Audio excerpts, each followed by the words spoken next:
여러분 안녕하십니까, 손상신입니다.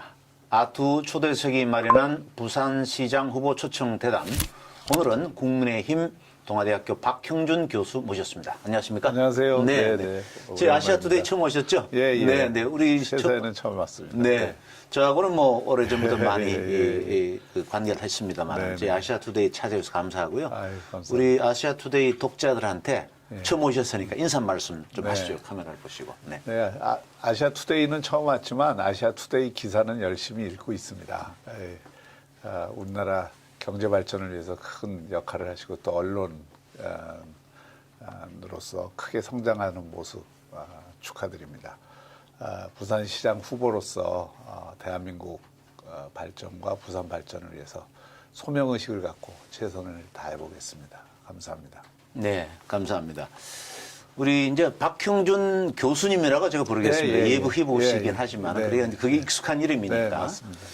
그 교수님께서는 이제 주로 제가 기억하는 교수님은 청와대에 네. 수석 비서관도 하시고 또 국회의원도 하시고 해서 중앙 무대에서 이렇게 많이 활동하신 분으로 기억을 하는데, 이번에는 고향인 부산에서 이렇게 지방자치단체장 선거에 출마하셨는데, 뭐 평소 뭐 물론 부산에 대한 애정은 많이 갖고 계셨겠지만 특별한 계기가 있으신가요? 많은 분들이 네. 제가 서울말씨 쓰고 서울에서만 주로 활동을 텔레비전에 주로 많이 그렇죠. 서울에서 나오니까 네네. 서울에 사는 거 아니냐 그렇게 생각하시는데 네. 제가 부산에서 태어났고요. 네. 그리고 이제 어렸을 때 이 서울을 와서 학교를 서울에서 주로 쭉 다녔고, 그리고 네. 91년에 부산을 다시 내려갔습니다. 대학 교수로. 아, 예. 그래서 그 뒤로 30년간 부산에서 이사를 하지 않았습니다. 예. 아, 부산이 그 예, 본거지군요. 본거지입니다. 그리고 본거지군요. 제가 비행기만 한 2,000번 탔습니다. 네. 왔다 갔다. 그리고 지금도 타고 있고, 네. 매주 뭐 서울에 있을 때, 일이 있을 때는 항상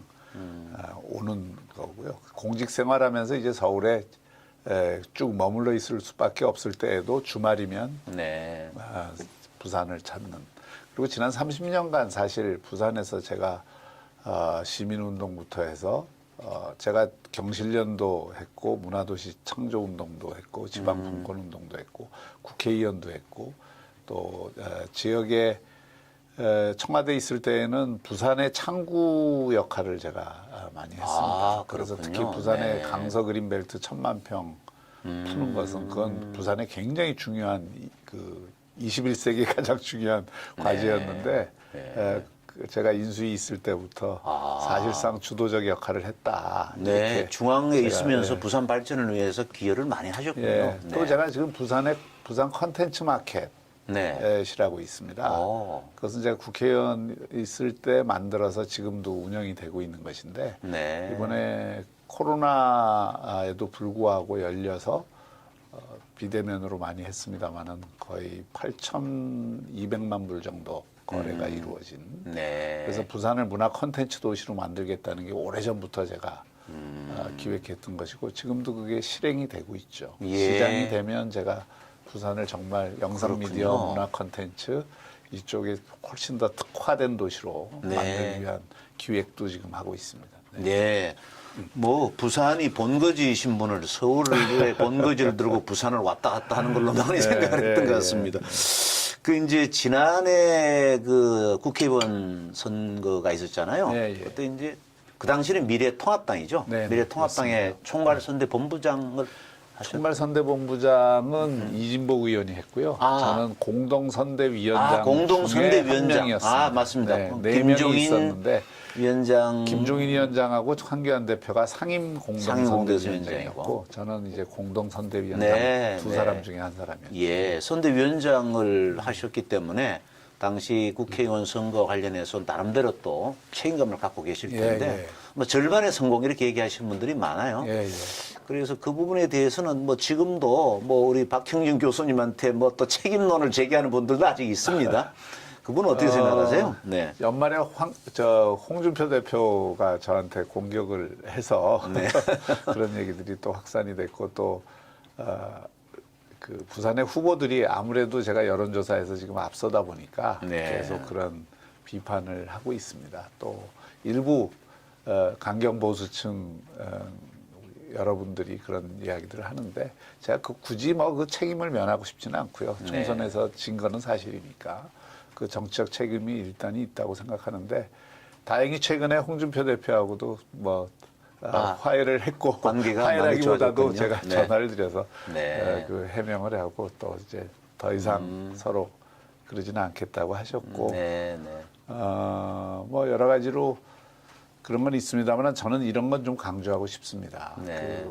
제가 재작년부터 통합운동을 했거든요. 그렇죠. 당시 보수가 그렇게 분열돼 있어서는 정권 창출을 도저히 할 수 없고 특히 문재인 정권 이 실정을 제대로 이 심판을 할 수 없다고 생각을 해서 한 것이고 네. 저는 통합은 절반의 성공을 정말 했다고 생각을 합니다. 예. 그리고 통합을 해서 지금 국민의힘의 친이니 친박이니 뭐 이런 계파가 없어졌잖아요. 네. 그것만 하더라도 저는 보수의 고질적인 그 병이라고 저는 생각하거든요. 그 네. 계파 정치로 나뉘어갖고 그것이 결국 지난 10년간 보수 정권이 제대로 평가를 못 받게 하고 또 정권을 잃게 만들고 심지어 탄핵까지 이르게 된 구조적인 원인이었다고 생각합니다. 네. 그래서 그 구조적인 질병을 치유했다는 점에서는 의미가 있고 또 그렇게 하나로 모였기 때문에 지금 강력한 그 야권 통합도 할 수 있는 거고 또 다음 정권에서 정권을 창출할 수 있는 기반을 만들었다고 생각하거든요. 통합의 밑그림, 통합의 기초를 다졌다 생각. 그 통합은 굉장히 어려운 과정이었는데 어쨌든 지금 총선에 실패해서 그것 때문에 좀 빚이 바랜 측면이 있고 아직 혁신이 충분치 않아서 제가 절반의 성공이라고 하는 것이고 네. 그러나 통합의 의미를 과소평가하는 데는 저는 동의하기가 좀 어렵습니다. 네. 그러니까 통합을 통해서 계파 정치의 고질 그리고 이 정권 창출의 단일한 기반을 만들었다는 점에서는 통합이 굉장히 의미가 있었다고 저는 생각합니다. 네.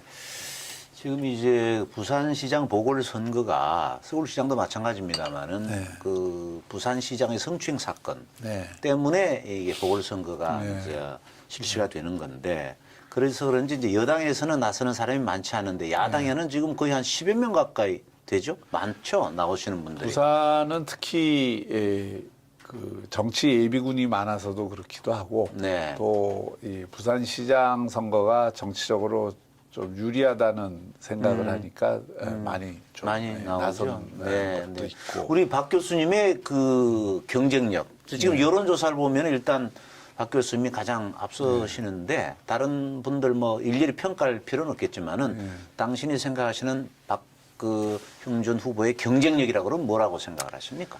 가장 중요한 것은 합리적 변화에 대한 기대라고 생각합니다. 합리적 변화에 대한 기대. 되게 이제 저에 대한 이미지가 그 정치 활동을 통해서든 또는 뭐 TV를 통해서든 저 사람은 합리적 보수다라는 이미지가 좀 구축되어 있는 것 같습니다. 저도 이번에 확인한 것인데요.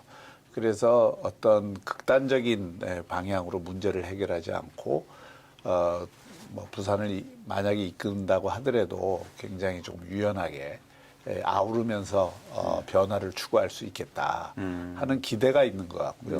그런 기대가 좀 표출된 것 아닌가 이렇게 생각합니다. 저도 뭐 고향이 부산입니다만은 부산의 정치인들 이렇게 보면은 정치적 뿌리가 YS, 소위 김영삼 전 대통령이 다 있어요. 어떻게 보면은 지금 국민의힘에 정치하시는 부산 정치인들이나 지금 문재인 대통령도 노무현 대통령 거슬러 올라가면 김영삼 대통령하고 정치적 뿌리가 맞닿아 있단 말이죠. 그러다 보니까 이것이 뭐 좋은 점일 수 있고 나쁜 점일 수도 있어요, 사실은. 그러니까 어떻게 보면 부산의 정치가 바뀌어야 되는 거 아니냐. 그런 지적을 하는 분들도 있습니다. 뭐 엄격히 따지자면 저도 YS계라고도 할 수 있죠. 왜냐하면은 저는 정치를 뭐 그렇게 시작한 건 아닙니다만은 90년대 김영삼 정부 때 대통령 자문 정책기획위원회를 했거든요. 그렇습니까? 그러면서 그 당시 박세일 박세일 교수님, 서울대 교수님. 수석과 그 이각범 수석 그런 분들이 이제 국가 비전, 당시 신한국 비전을 세계화, 정보화 그리고를 이렇게 세웠고 그때 그 작업을 같이 제가 했고요.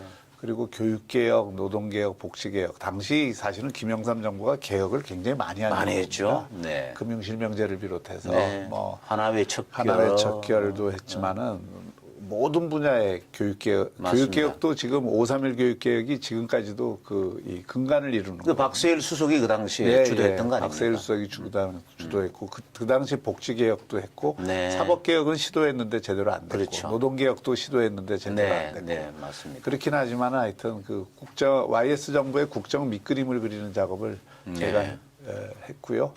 그리고 이거는 이제 에피소드입니다만은 김영삼 정부 그 당시 외환위기로 이게 김영삼 정부가 그렇죠. 끝나지 마지막에 않았습니까? 별로 그렇게 좋은 평가를 받지 못하는 그러니까 계기가 정부 됐죠. 어떤 의미에서는 도망을 가는 거죠. 그래서 그 김영삼 정부 5년 평가 작업을 할 사람이 없어갖고 그걸 제가 남아서 그 해서 변화와 개혁이라는 그걸로 그 당시 7권을 만들어서 남겨놓고 저는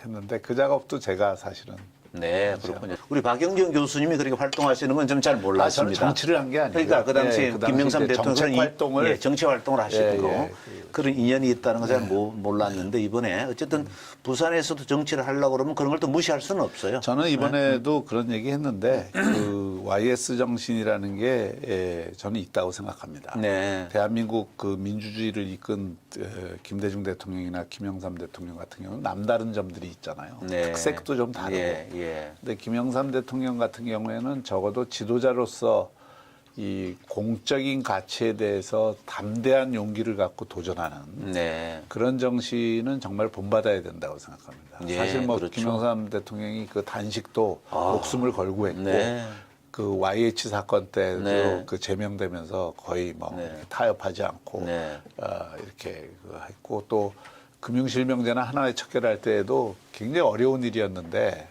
그렇죠. 담대한 용기를 갖고 한 거거든요. 그래서 그런 것들은 우리가 좀 평가를 해줘야 된다. 그리고 뭐 잘못된 점에 대해서는 또 잘못된 점대로 그 과에 대해서는 함께 기록을 해야 되겠지만은 저는 뭐 그런 의미에서 역대 정권의 공과를 다 공정하게 평가를 하는 것이 필요하다고 생각을 하죠. 네. 지금 뭐 서울시장 같은 경우에는 국민의힘 후보와 국민의당 안철수 대표와의 단일화가 필요하다 뭐 이런 얘기들을 쭉 하고 있는데 그 뭐 부산시장하고는 큰 관계가 없는 것 같지만은 그게 부산시장과 서울시장과의 또 관계가 서로 영향을 주고받잖아요. 관계가 깊죠. 서울시장, 부산시장 선거는 분리된 선거가 아닙니다. 그러니까 한 묶음으로 봐야 되잖아요. 부산시장 선거에서 만일 도전하는 후보가 나서게 되면 서울시장 선거도 불리해집니다. 서울시장 선거가 만약에 패색이 짙어지면 부산시장 선거도 굉장히 위험해집니다. 부산도 정치 지형이 55대 45예요. 아직도. 사실 그게 역전이 된 겁니다. 지난 지방선거 때는 지금 부산의 지방의회, 지방자치단체 90%가 현 여당이거든요. 부산이 그렇습니까? 그렇습니다. 시의회가 지금 90%가 여당. 국회의원 수는 그래도 이번 총선을 통해서 국회의원이 좀 그렇군요. 국민의힘이 다수가 됐지만, 그러니까 언제든지 여기는 그 변화가 있을 수 있는 데고 지금도 정당 여론조사를 해보면 조사 기간마다 좀 다르긴 해도 10% 안팎밖에 차이가 안 나거든요. 그래서 그런 차원이라서 누가 후보가 되느냐도 중요하고 서울시장 후보와 부산시장 후보가 서로 시너지를 갖는 후보가 돼야 된다. 서로 상승 효과를 갖는 후보가 돼야지. 서로가 이렇게 그 부담을 주는 후보가 되서는 안 된다. 그런 관점에서 보면은 안철수 대표와 국민의당 후보 간의 단일화가 정말 원만히 잘 이루어져야 되거든요. 저는 뭐 그것이 반드시 이루어져야 된다고 생각하고요. 서울은 특히 부산보다 더 어렵지 않습니까? 구조적으로 정치 지형상. 그러니까 특히 이제 국민의힘 입장에서 그 비호감의 벽을 넘고 젊은 세대들까지도 지지를 끌어낼 수 있게 하려면 정말 이렇게 야권 단일 후보로 나가는 게 좋고요. 국민의힘 후보가 되더라도 그게 전체 야권을 대표하는 후보가 돼야 된다고 생각합니다. 그렇죠. 어쨌든 그런 그 정치 공학적으로 보면 그런 내용들이 상당히 주목을 받고 있는데 지금 어쨌든 부산시장 선거 같은 경우에는 그런 단일화 문제나 이런 것들하고는 조금 거리가 좀 비껴나 있다고 그럴까? 부산 내에서는 뭐 단일화할 후보 이런 후보는 없는 거죠? 어떻게 범야권 후보가 좀 있습니까? 아니요, 어떻게, 그런 건 없죠. 당내, 당내에 다 들어와 있고, 당내에 뭐 다 당 들어와 있고. 바깥에 일부 후보들이 있지만은 네, 사실 네. 크게 약간 좀 존재감이 크지 않죠. 크지는 않기 네, 때문에 네, 네. 당내 경선이 결국 단일 후보인 것이죠. 네, 알겠습니다. 부산 얘기를 좀 네, 하죠. 네, 네. 지금 우리 뭐 오랫동안 부산에 계셨으니까 잘 아시죠. 지금 부산이 갖고 있는 가장 큰 문제가 뭡니까? 제가 늘 그런 얘기 합니다만은 서울에 있으면 부산이 안 보여요. 서울에 있으면 지방이 안 보입니다. 아, 예. 서울에 있는 분들은 수도권에 있는 분들은 수도권이 내 현실이 굉장히 자연스러운 거라고 생각을 하죠. 당연히. 네. 근데 이 서울과 지금 부산의 격차는 어마어마합니다. 서울의 1인당 GRDP가 4,300만 원 정도 되는데 네. 부산이 2,600만 원입니다. 아, 심지어 충남이 5,300만 원이고. 그래요? 예. 그리고 이 경기도도 이 3,300만 원 정도. 그 제2의 도시라고 3,800만 원 하는 그 전혀. 그게 이제 무색하군요, 그죠? 17개 광역단체 중에 16위가 지금 부산인데요. 아, 그러니까 부산에 오면은 높은 빌딩도 있고 그러니까 부산도 잘 나가는 거 아니냐. 그다음에 해운대 가면은 뭐 해운대 외국 가면은 같은 뭐 분위기인데.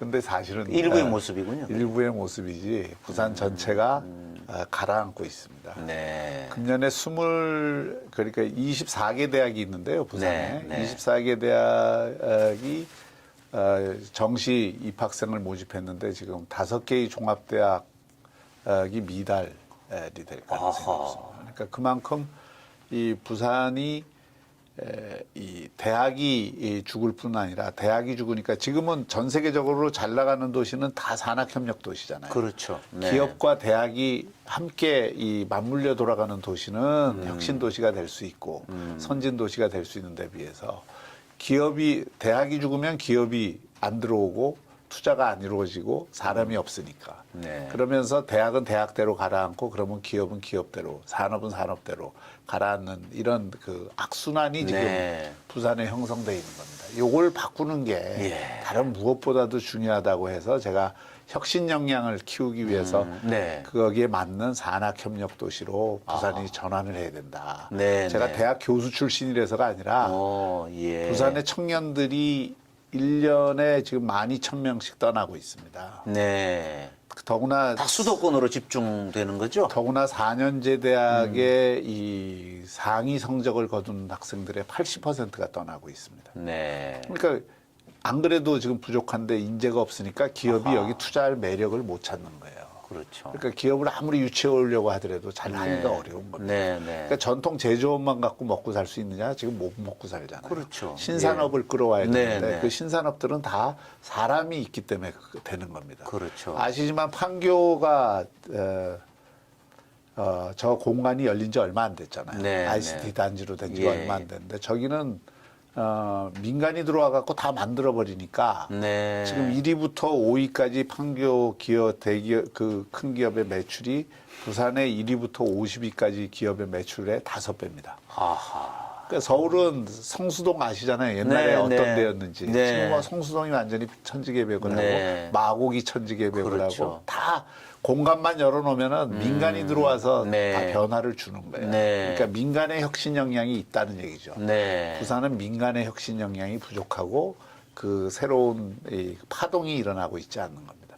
그 새로운 파동을 일으키겠다 하는 게 제 가장 중요한 목적이고. 아, 그렇군요. 그래서 제가 그 이스라엘의 가장 큰 세계적인 그 스타트업 펀드인 요즈마 그룹하고 네. 협의를 해서 5년 내에 1조 2천억의 스타트업 펀드를 투자를 하겠다. 함께 투자를 하자. 펀드를 네. 조성하자. 이런 약정을 맺었고요. 그리고 그런 것들이 하나의 부산도 되는 도시다 이제.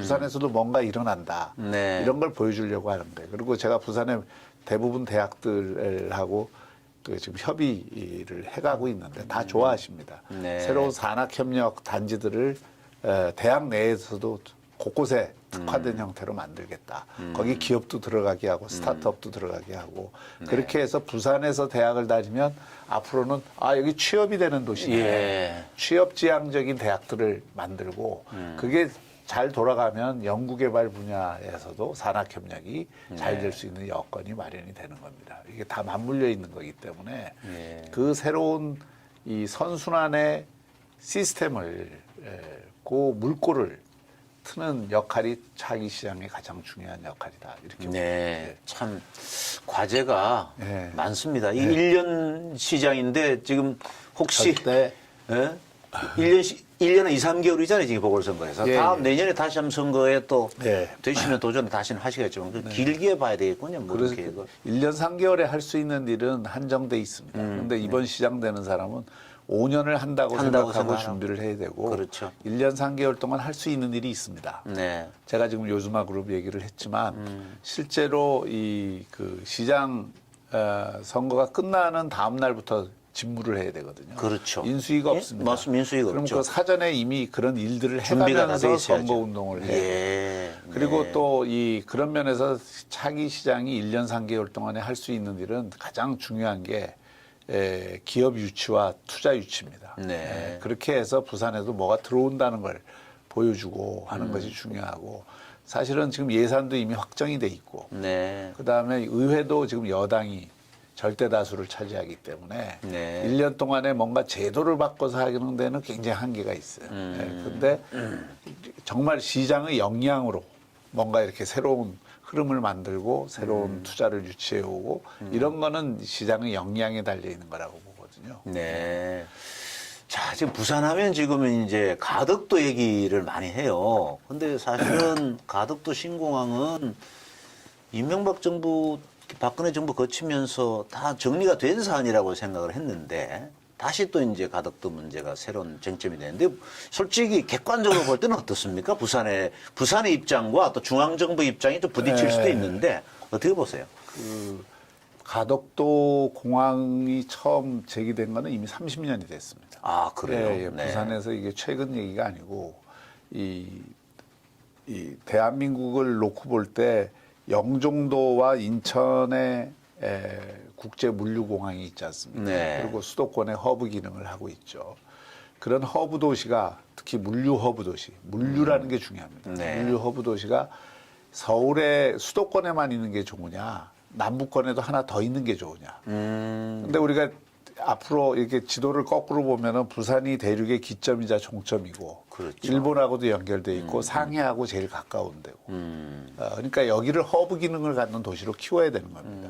항만이 세계 6인데 부산이 물동량이 그중에 환적 화물이 56%입니다. 네. 그만큼 부산은 이게 그 환적항, 환적공항, 물류공항으로 바뀔 수 있는 그 가능성이 굉장히 큰데요. 그리고 앞으로 북극 항로가 열리지 않습니까? 네. 그러면 부산이 굉장히 중요한 도시가 되는 거예요. 옛날에 지도를 거꾸로 놓고 봐라 이렇게 얘기를 많이 했죠. 그리고 지금 네. 홍콩이 저 상황이잖아요. 그러니까. 그러니까 부산이 여기서 어떤 날개짓을 하느냐에 따라서 대안이 될 수 앞으로 있다는 얘기네요. 국제 물류 금융 허브 도시가 될 수 있는 가능성이 있는 곳입니다. 대한민국 전체 입장에서도 거기를 그렇게 키워주는 게 남북권 경제 전체를 활성화시키는 계기가 되는 거기도 해요. 네. 부산에 와서 부산에만 관광을 하고 가는 게 좋으냐, 부산, 거제, 목포를 잇는 이거 신교통수단을 이용을 하면 뭐 고속철을 놔도 마찬가지입니다. 1시간 거리 내에 다 네. 있는 거죠. 예. 대구도 마찬가지고. 그 남부권을 수도권에 대응하는 또 하나의 이 발전 축으로 만들고자 하는 국가적 그 리더십이 필요하고 또 네. 비전이 필요하고 그게 지역 균형 발전에도 맞고 대한민국 경쟁력을 키우는 일이기도 합니다. 그런 면에서 이제 부산을 그런 각도에서 본다 하면 네. 공항이 단순히 여객 공항이 아닙니다. 아하. 양양공항에 고추 말리는 양양공항이라든지 무슨 무안공항에 비교할 공항이 아니거든요. 그러네요. 네. 물류 허브 공항이라는 거를 반드시 그 이해를 해주셔야 되고 그러려면 24시간 공항이 돼야 되고 군사공항으로는 안 되는 거죠. 네. 저는 이렇게 얘기하고 싶습니다. 김해공항을 두고 가덕도 공항을 만들 필요가 없어요. 김해공항을 없애고 가덕도로 통합을 하면 이 짓는 돈이나 앞으로의 부가가치는 김해공항 땅만 이용하더라도 얼마든지 지을 수 있고요. 아. 예, 기술적 안전성 이런 거는 우리나라 지금 기술 수준이 세계적인 토목 네. 기술을 갖고 있고 그렇기 때문에 그런 건 저도 여러 번 확인을 했습니다만 큰 문제될 게 없고요. 네. 그래서 그런 면에서 김해공항을 했으면 모르는데 이왕 그것을 포기하고 이쪽으로 간다 그러면 빨리 그게 잘 될 수 있도록 네. 여야가 힘을 합쳐서 또 수도권의 입장에서도 이 지금 남북권의 딱한 사정도 이해하고 네. 지역 균형 발전이라는 문제도 생각을 하고 네. 대한민국 경쟁력이라는 것 앞으로 해양 개방 국가로 가야 되는 대한민국의 경쟁력이라고 하는 것도 생각을 하셔서 네. 이 문제를 바라봐 주셨으면 좋겠다. 네. 무수한 미래 가치가 있는 겁니다. 네. 알겠습니다. 그러면 여야의 이견이 없겠네요. 그 없습니다. 부분은 부산 예, 정치인들은 예, 다 예, 공유를 하고 그렇습니다. 있겠군요. 그런 예, 인식은. 그 아까 홍콩 말씀을 하셨는데 홍콩이 지금 뭐 상당히 불안정하니까 네, 네. 세계 금융 자본들이 다 탈출을 하잖아요. 네. 주로 싱가포르, 네, 뭐 그렇습니다. 도쿄, 네. 또 한국 뭐 이렇게 이제 한국이 이제 서울로 갈 거냐 뭐 이런 얘기들이 있는데 부산도 사실은 금융과 관련돼 있는 기관들이 많이 내려가 있잖아요. 금융도시로 키우겠다고 해서 많이 내려왔지만 네. 실질적인 내용은 못 채우고 있는 거죠. 예. 그래서 네. 저는 지금 부산이 블록체인 도시로 지정이 돼 있습니다. 그렇습니다. 그래서 이게 네. 이제 돈을 어쨌든 여기서 가져와서 저장하게 하고 머물게 하고 그래야 이게 금융기능이 활성화되는 거잖아요. 네. 전통적인 이 소비금융이나 투자은행 으로서의 투자금융으로서는 이게 한계가 있다고 생각하기 네. 때문에 네. 저는 여기에 앞으로 제가 이제 공약도 곧 발표하겠습니다만은 디지털 자산 거래소를 제대로 두는 게 네, 앞으로 네. 미래 이 금융기능과 관련해서는 굉장히 중요하다고 생각하고요. 예, 예. 거기에 대한 제가 구체적인 공약을 지금 준비를 하고 있습니다. 아, 네. 요즘 블록체인이 아마 새로운 미래 산업에 예, 큰 아마 견인차 역할을 할 겁니다. 예, 네. 그렇습니다. 그 부산, 울산, 경남 이걸 이른바 이제 불경이라고 네, 하는데 이쪽을 하나로 묶어서 광역권 뭐 예. 개발을 하는 것이 어떠냐 이런 얘기들을 많이 하잖아요. 제가 그 부산에서 참 그 비전이나 대안 이런 걸 많이 제시하고 또 국가 정책으로 그걸 만들려고 노력한 것 중에 하나가 바로 그것인데요. 네. 제가 지방분권운동 할 때부터 불경 통합을 주장을 했고 제가 인수위 때 5+2라고 하는 광역경제권 정책을 네. 제가 주도해서 만들었습니다. 예. 그때 그 연장선상에서 불경 통합이 추진이 됐고 경제 통합이 네. 그래서 광역권 경제위원회가 만들어지고 네. 한 50조 정도의 예산이 계획이 됐고 그것을 통해서 도로나 철도나 이런 거를 이제 추진을 하다가 그 다음 정권에서 이어지질 못했습니다. 네. 그런데 지금은 다 더 절실하게 지금 사람들이 생각하고 있어요. 예를 들어서 물 문제라든지 에너지 문제만 보더라도 이게 무슨 낙동강이 경계가 있는 게 아니잖아요. 그런데 경남하고 부산하고 물 문제 갖고 맨날 싸워요. 에너지 문제라는 게 그 부울경이라는 데가 원자력이 있기 때문에 그렇죠. 전기 수급이 원활한 지역입니다. 아하. 그래서 그걸 이용을 하면 4차 산업혁명에 관련된 것들을 많이 네. 가져올 수 있어요. 4차 산업혁명이라는 게 전기를 엄청나게 쓰는 산업들이거든요. 네. 그래서 그런 면에서 에너지를 그런 원자력과 신재생 에너지와 전통적인 에너지들을 다 합쳐서 이거를 함께 기획을 하고 실행을 한다 그러면 네. 엄청난 시너지를 또 가질 수가 있습니다. 네. 또 그 외에도 이 연구개발이라든지 행정에 갈려갖고 서로 유기적으로 연계돼서 네. 하면 좋은데 예를 들어서 부산 기업이 창원에 이 회사를 하나 두잖아요. 네. 그러면 창원 경상남도는 이게 부산 기업이라고 그래서 하나 거들떠보지도 않아요. 아, 본사가 어디 있느냐 주소지를 보고 지원을 거꾸로. 하는군요. 예를 들어서 부산대학병원이 지금 양산에 있지 않습니까? 네, 그렇죠. 그러니까 경남에서는 이게 부산대학병원이라고 아. 배척하고 부산에서는 경남에가 있다고 배척하고 이런 모양이 돼버리는 거예요. 지방자치단체, 지방자치제에 어떻게 보면은 뭐 문제점이라고 볼 수가 있죠. 그러니까 소지역주의라는 네, 소지역주의. 게 있는 겁니다. 네, 그래서 네. 이거를 큰 틀에서 적어도 행정통합은 길게 가더라도 아, 광역적 경제사무를 볼 수 있는 특별자치단체를 만들 수가 있거든요. 현행 네. 법상으로. 아. 그건 정부만 결심을 하면 됩니다. 의회 통과도 네. 할 필요가 없어요. 예. 그러니까 그런 것들을 만들어서 광역적 경제사무를 글로 다 네. 모아서 각 시도에서 공무원들을 파견하고 서로 조정 역할을 하도록 해서 같이 기획해서 같이 실행을 하면 제가 보기에는 수십 조의 부가가치가 나옵니다. 네. 그리고 그 이상일 수도 있어요, 앞으로는. 그래서 마침 경남 도지사하고 울산 시장도 부울경 통합에 대한 얘기를 했기 때문에 비록 당은 다르지만 뭐 같은 지역 협력 할 수 있겠죠. 제가 시장 되자마자 그거 하자. 이거는 지역 발전이라는 차원에서는 뭐 진보 보수 여야를 가릴 게 없는 겁니다. 가덕동항 문제도 그렇고 부울경 통합 문제도 그렇고. 네. 그 이제 부산 그러면은 저희들이 국제영화제 이거는 이제 말이 유명한데 어떻게 보면은 우리가 하드웨어적인 측면은 많이 얘기를 하는데 소프트웨어적인 측면에서 부산 그러면 문화 뭐 관광 그러면 사찰이라든지 이런 거는 좀 생각이 나는데 문화적으로 영화밖에 생각나는 게 없어요. 근데 아까 컨텐츠 관련해서 말씀을 하셨는데 영화도 그런데 국제영화제는 성공했죠. 근데 이제 국제영화제만 성공하면 되는 게 아니고 영화 도시로 만들려면 영화의 그 전후방 산업들이 같이 연결이 돼서 거기서 산업적 기능도 하고 일자리도 창출되고 해야 되는데 이게 거의 지금 약화되어 있어요. 안 돼 있고 부산에 오시면 영화의 전당이라고 하는 게 있습니다. 굉장히 참 잘 그럴듯한 건물인데 그게 2천억 들인 건물이거든요. 근데 그 안에를 들어가 보면은 그 충분히 활용이 안 되고 있어요. 그래서 이게 안타까운 거죠. 그러니까 이게 뭐 어떤 시설을 만들어 놓더라도 그 시설에 프로그램과 컨텐츠가 제대로 안착이 안 되니까 시민도 제대로 활용을 못하고 또 거기서 새로운 경제적 기능도 못하고 이거를 바로 잡아야 됩니다.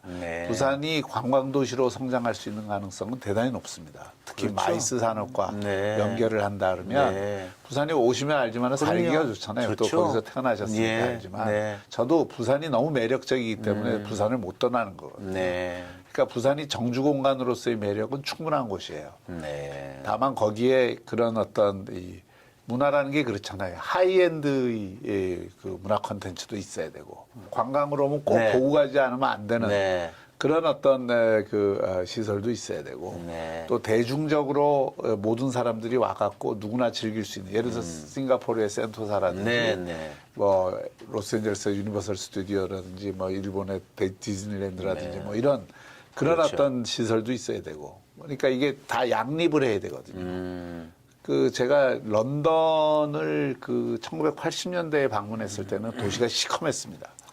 그때는 굉장히 그 영국이 어려울 때였고 그리고 이 이제 제조업이 망할 때였고 그러니까 런던이 역사적인 거 외에는 별로 볼 게 없었는데 30년 만에 천지개벽을 했거든요. 거기도 문화 콘텐츠를 다 심어서 그 런던에 가면 런던 아이 다 타려고 하잖아요. 그다음에 테이트 모던과 같은 하이엔드의 그 문화 예술 시설도 있고 또 곳곳에 그런 문화 콘텐츠들이 있기 때문에 영국이 관광 도시로 런던이 관광 도시로 그 도약을 했다고 저는 생각합니다.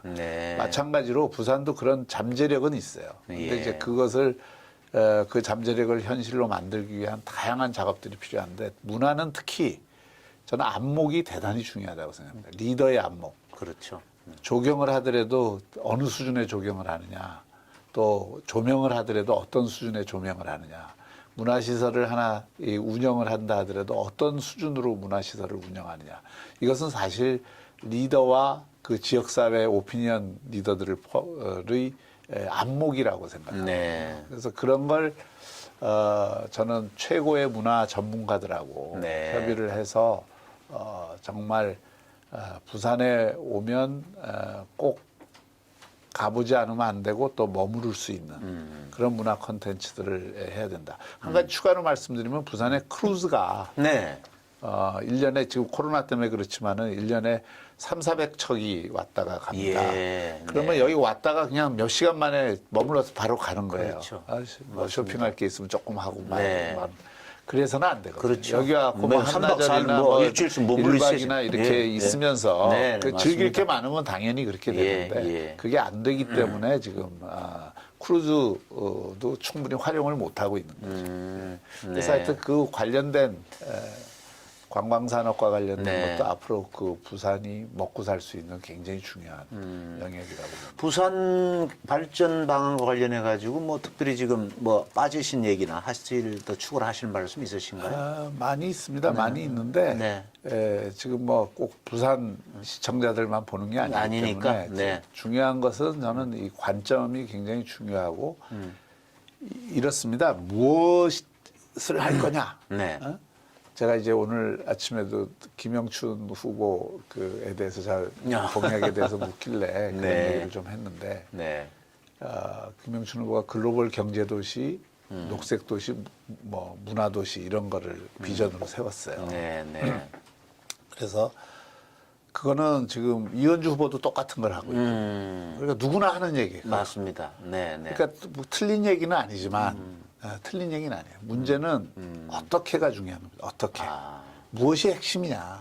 무엇이 안 돼서 지금 부산이 글로벌 경제도시가 안 되고 녹색도시가 안 되고 문화도시가 안 되느냐. 이거를 찾아내는 그 생각에 힘이 있어야 되고 지혜가 있어야 되고 그거를 풀 수 있는 핵심 고리가 뭐냐. 저는 그 핵심 고리가 이 대학과 산업의 연계 관계를 새롭게 구축하는 것에서 핵심 고리를 보고 있거든요. 아, 네. 산학 협력을 예. 그것이 별거 아닌 것 같아도 정말 학생들이 취업하게 만들고 일자리 갖게 중요한 만들고 얘기입니다. 기업이 네, 네. 정말 여기서 기업할 맛이 나게 만드는 그런 어떤 도시를 만드는 기초거든요. 거기에 이제 다른 모든 것들이 함께 네. 결합이 되는 거죠. 그래서 왓보다는 하우가 중요한 게 지금 부산이다. 네. 그걸 강조하고 싶고요. 또 하나는 기존의 시장들이 뭐 다 그러신 건 아니지만 부산 시민들의 관점에서 보면은 내가 을이고 시장이나 관이 갑이다. 라고 하는 생각이 꽉 차 있어요. 뭐 네. 전국이 다 그럴 수도 있는데 네. 그래서 제가 이번에 9월을 내게 힘이 되는 시장 이렇게 아하. 했습니다. 네. 내가 힘이 있는 시장이 아니고 내게 힘이 되는 시장. 그 시민 한 분 한 분이 네. 실제로 이 관과 민의 관계에서도 제가 이번에 혁신적 민주적 리더십을 강조하는데 네. 관과 민의의 관계에서 이 좀 변화가 있어야 되겠다. 제가 돌아보면 돌아볼수록 뭐 우리 그 민주화가 돼 있고 시민사회가 발전해서 온갖 이익단체나 또는 전문가 단체나 이런 그 조직들이 많지 않습니까 시민사회에. 네. 그분들이 다 현장에 있는 분들이고 현장의 전문가들이에요. 네. 그들이 제기하는 안 가운데는 뭐 협소한 이익 때문에 제기하는 경우도 있지만 현장을 반영하는 전문성에 기초한 제안들이 많거든요. 네. 그거 다 들어줄 수는 없더라도 또 다 할 수는 없더라도 그중에 핵심적이고 정말 중요한 거. 그런데 기존의 그 제도의 그 한계 때문에 또는 규제의 틀 때문에 이 경계에 서 있는 것들이 많아요. 네. 그 경계에 서 있는 거를 안 되는 쪽보다는 되는 쪽으로 해주는 행정. 그게 저는 네. 기획행정이라고 보거든요. 안 되는 쪽으로 하는 행정이 인허가 행정이라고 생각해요. 그렇죠. 인허가 것만 갖고 막 이렇게 따지는 것보다는 기획을 해서 좀 할 수 있는 이런 행정으로 바뀌어야 된다. 그러려면 시장의 자세가 내가 힘이 있는 시장이 아니라 내가 힘이 되는 시장이 되겠다. 네. 그리고 그 안에서 소통과 공감이라고 하는 그것을 가장 중요하게 생각해야 한다. 이런 취지를 좀 네. 담고 있습니다. 네. 알겠습니다. 자, 이제 그런 여러 가지 일들을 하시려고 그러면은 나름대로 이제 내년에 대통령 선거에서도 국민이 승리를 해야 네, 그렇습니다. 뭐 중앙정부와 지방정부와 유기적인 뭐 협력 관계도 진행될 것 같은데 내년 대통령 선거 일단 뭐 이번 지방선거 서울시장 선거 부산시장 선거 승리해야 되겠지만은 내년 지방 뭐 대통령 선거 승리를 위해서 예. 그래서 제가 뭐 어떤- 부산시장 선거 네. 나온 그 이유 중의 하나도 네. 궁극적으로는 정권 교체를 하기 위함입니다. 네. 네. 그 서울시장, 부산시장 선거가 가장 경쟁력 있는 후보가 나와서 당선이 되고 또 기존의 시장들하고는 다른 리더십을 보여주고 네.